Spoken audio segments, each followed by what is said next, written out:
Hello, I'm Mike from musicradiocreative.com. In this video, I'll show you 5 things I always do the moment I install Adobe Audition.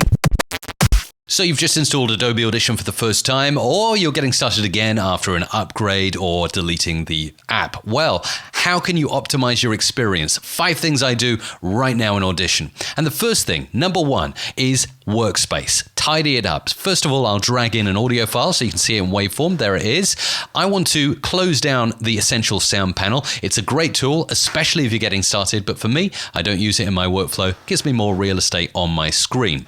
Over in the media browser, I'll drag this tab over and search through for my production library while also switching on autoplay over here so that when I'm auditioning sound effects and music beds, they automatically play, speeding up the time that I'm producing in. Fantastic. Second tip, second thing I'll do is go into the Audition CC Preferences menu here on a Mac or under the Edit menu on PC, and I'll go to Media and Disk Cache. I wish this was disabled by default, but I understand why it's not. Save peak files, .pk files. I do not want .pk files all over my hard disk. Yes, I know it loads the waveform a little faster, but on most fast computers, it loads pretty fast anyway. So I disable that and click OK.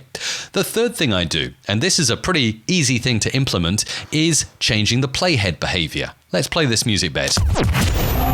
And then stop, and then play. It resumes, and play. It resumes again, play. And I'm hitting the spacebar to start and stop here. What I like to do as a producer is go back to the start, because often you're auditioning the same thing again and again. I want to go like that, and at the moment I'm using my mouse to get that, so often you want to go back, back, back. If you're editing dialogue, this might be okay behavior, but for me, it's not. I want the playhead to return to wherever I started playing from, not like this, starting from wherever it finishes. So all you do is hit Shift and X. You can do it on any keyboard, Shift and X. And then the playhead behavior is changed permanently. And now when I play back on spacebar, I can audition the same part again and again by quickly, rapidly hitting space. It's great for music production and audio editing. So there we go.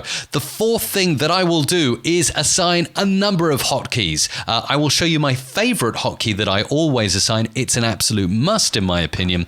It's in the favorites menu, normalized to -0.1 dB. To get that on a hotkey, edit menu, and you want to go down to keyboard shortcuts, and then you want to search for that favorite here, normalize, and there it is to 0.1 dB, -0.1 dB. Assign it to the N hotkey for normalize, nice and easy. And now when you have audio that's really quiet like this, you can just select a part of it or all of it, hit the N key, it's normalized. That's fantastic. I love that.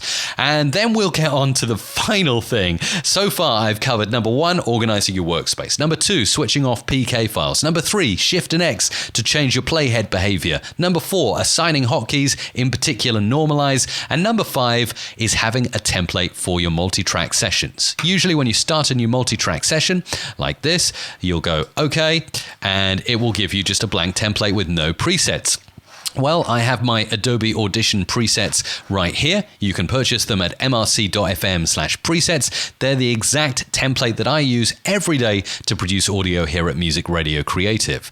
So let's load up this track template right now. Let's drag that into Adobe Audition and go over to the MRC template. Now I've got my voice processed bar, I've got my voice chorus, I've got my music tracks, my sound effects tracks, and I've got all the effects racks set up for doing some pretty heavy lifting audio production. Look at that rack. So that's all set. I want this to load every time I start a new multi-track session. Really easy. You go File, and then you export, save the session as a template, and you call it MRC Presets or whatever you want. Click OK. And then when you close down, let's close everything now. Close all, File, New, Multi-Track Session, drop down template here, look for MRC presets that we just saved as a template, click OK, and that's OK. There we go, my presets are there, and now every time I start a new multi-track session, it's default selected to the MRC presets, boom, off you go. Again, presets are there, ready to go. I'm ready to start work, go through my media browser, audition the effects and music beds I want, and really rapidly create in Adobe Audition. So I hope you've enjoyed my 5 Adobe Audition optimization methods. Maybe you've got some of your own. Let me know in the comments to this video.